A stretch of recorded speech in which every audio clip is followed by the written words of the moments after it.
Let's look at this picture. I want you to please highlight now, when you do get a chance to after this video, please highlight lateral canthus. The sclera is the white part of the eye. Let's start from the top right. There's your eyelashes, which help to move debris out and block some sunlight.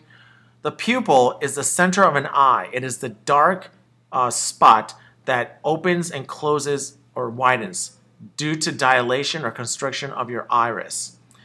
The palpebrae is your eyelid. The palpebral fissure is just an angle where your lids close. The medial canthus is the inside of your eyes. This is where the corner is located. The lacrimal caruncle, we just said, is the part that is the pink epithelial or the fleshy part of your eyes that you normally rub or try to move that morning gunk out when you wake up in the morning. That is where the yellow and crustification comes out. In other words, eye boogers. The corneal limbus is basically an area circumferring the cornea. The lacrimal apparatus produces and distributes and removes tears. The fornix is a pocket where the conjunctiva joins the conjunctiva. The lacrimal gland, this is more important. Please know the lacrimal gland. This is your tear gland. This is where you cry after you watch The Notebook or some sappy romance story. Secretions contain lysosome. Lysosome, as we talked about in the animal cell, it was an organelle that helped to destroy bacteria. Well, guess what? It's also a fluid in your eyes, and it helps to provide an antibacterial enzyme which kills bacteria. There are three major areas of the eyeball. Number one, the outside fibrous layer. Number two, the intermediate vascular layer. And number three, the deep inner layer. Let's look at it here. When you look at the outside of your eye, which people see, you know, the color of your eyes, ooh, you have blue eyes, green eyes, they're looking at your iris. The iris is what gives you color, and that is found in a vascular layer. Vascular meaning that's where blood is. When people get bloodshot eyes, the blood comes from that area. Another layer in the front is called the fibrous layer, and that contains the cornea. The cornea is the membrane of the eyeball. It is basically in the center, and it covers the outside of the iris. The sclera is all the white tissue of the eye. So that's basically the left and the right side of the eye, outside of the pupil and iris. The final layer is called the neural layer. It is deep. It is in the back where you will not be able to see on a person's face because it's facing the brain.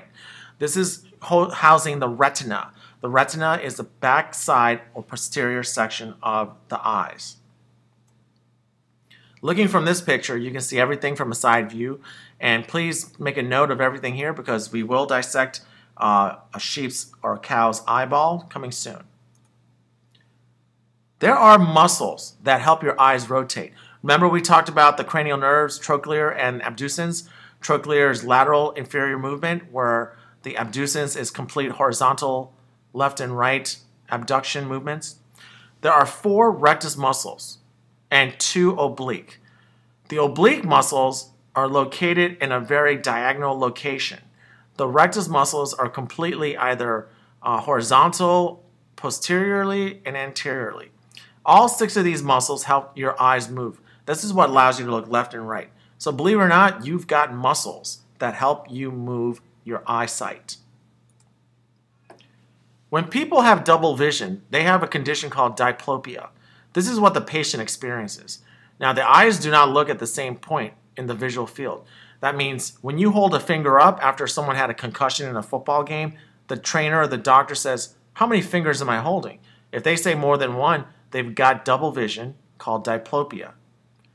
A misalignment is a condition called strabismus.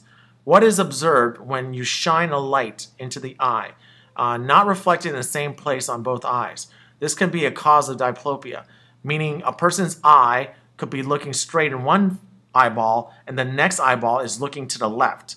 Kind of like inappropriate or unappropriated eyes. This can cause certain signs such as cross-eyed people who gaze and they have movements that don't move together or conjugate, a medial or lateral, and this fixed or sometimes not fixed. What are the causes of this? weakness or paralysis of the extrinsic muscles of the eye. The only way to fix that is surgical correction. The ocular motor nerve could be damaged. Remember that. That was the cranial nerve that allows you to functionally move the muscles of the eyeball. Another condition is called amblyopia. Amblyopia. This is basically called lazy eye. When you cover a test at 5-year-old stages, this is when most children are diagnosed with having a lazy eye. One eye is looking straight, whereas the other eye is completely dropped to the ground or to the sides. This is amblyopia or lazy eye. If the child cannot be treated or patched in the eye by the age of 6, the brain will ignore this lazy eye and the visual pathway degenerates. The eye functionality can become blind, or this person can be seriously at a loss for eyesight in that entire eye that is affected. Again, the fibrous layer is the layer that contains the sclera. The sclera is the white part of your eye. The cornea is the covering or the membrane over the circular center of the eye. Corneal limbus is a border between the cornea and the sclera. It is what separates those two. In the vascular area, which means blood, happy, is the iris. The iris is what gives you the color of your eyes. And when you have a concussion, you have constricted or dilated pupils. This is because the iris is what moves. It changes the diameter of the pupil.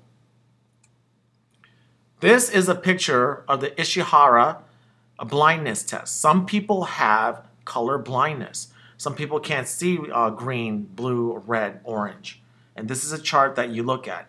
And if you're not colorblind, you can see a number in there.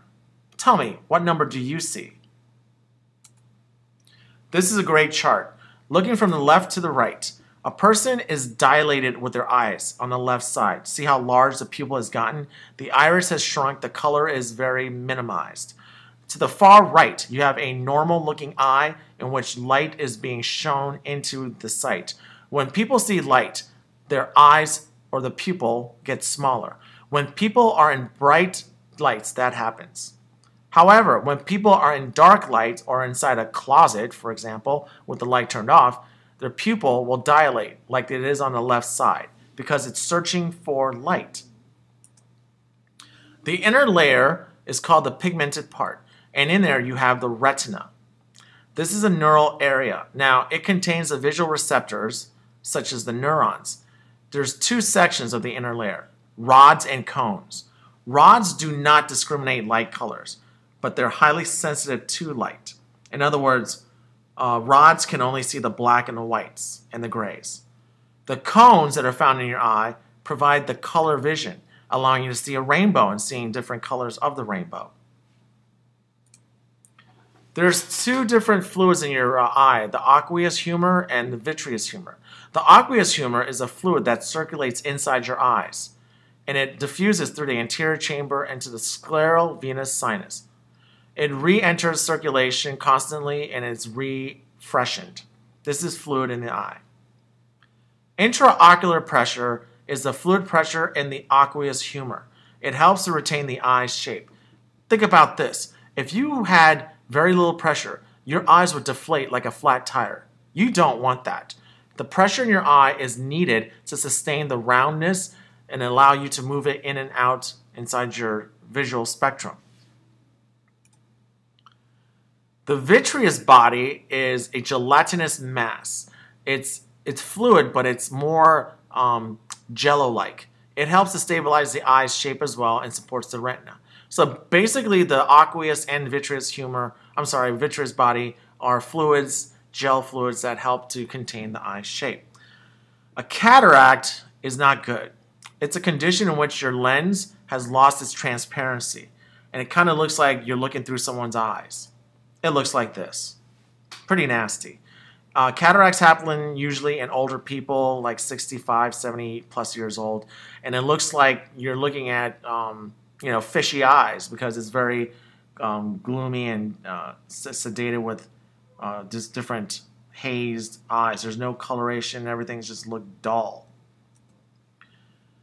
The visual acuity of humans normally is 20/20, and that's almost like above average. Most people don't even have 20/20 vision. Some people can't see near, some people can't see far. Hence, nearsightedness and farsightedness. Here we go. A term myopia means nearsightedness.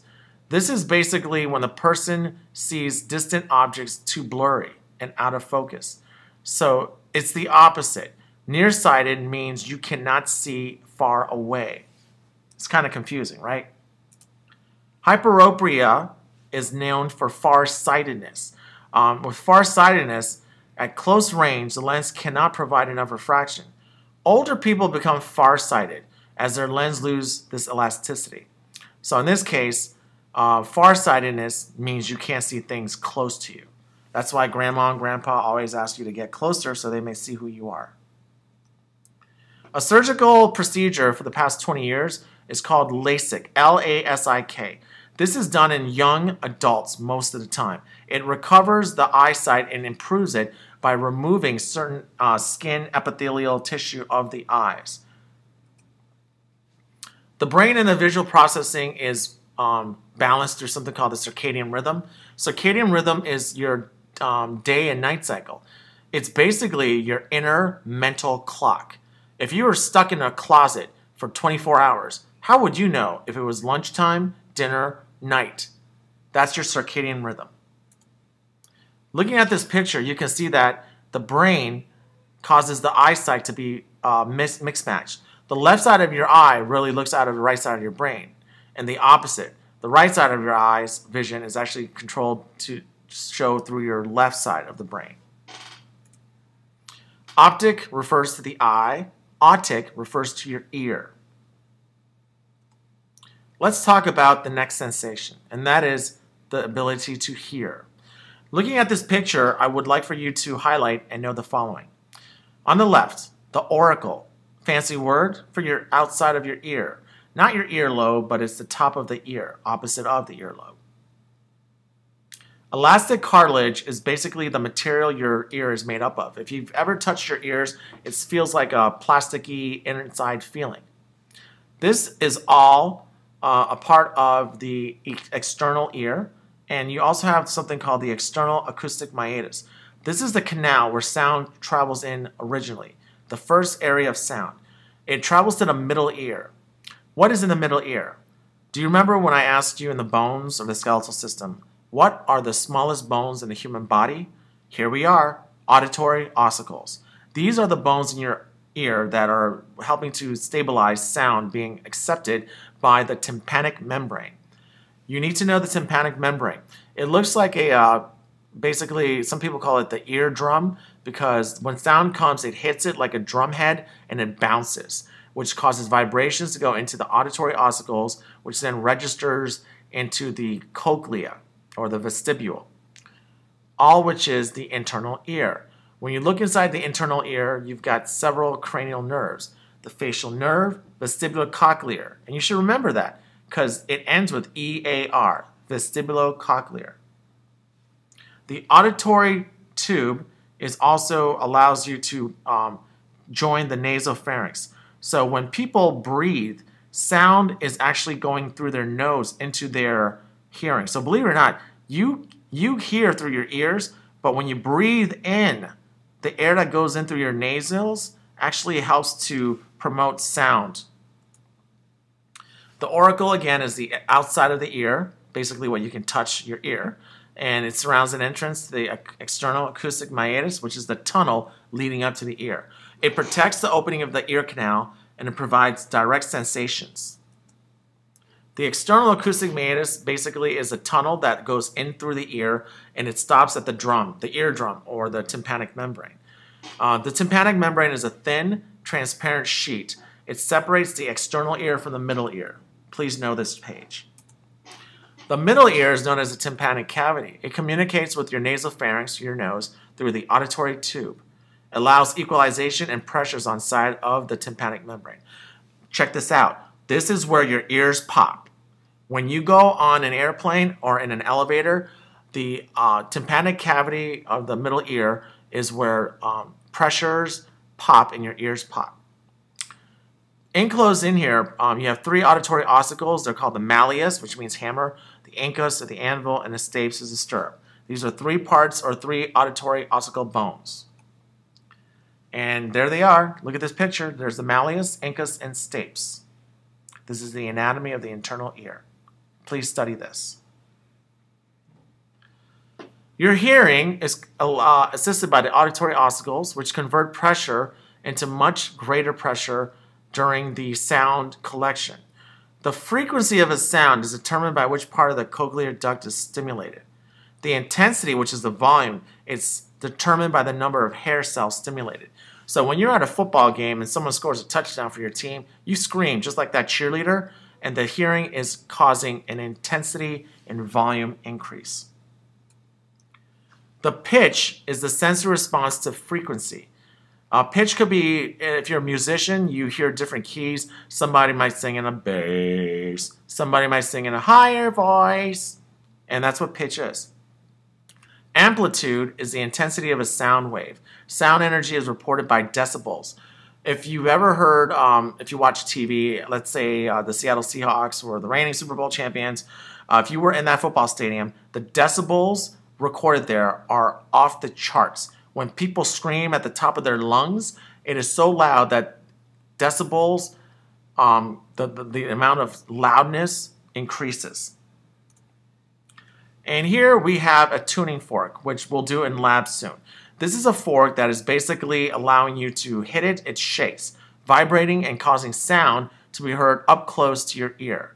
This is also used to check for any possible damages to a person's ear. This is going to conclude the end of this Chapter 17 lecture. Please look at the study guide while you are studying this film and to go over your notes in class. Have a great day.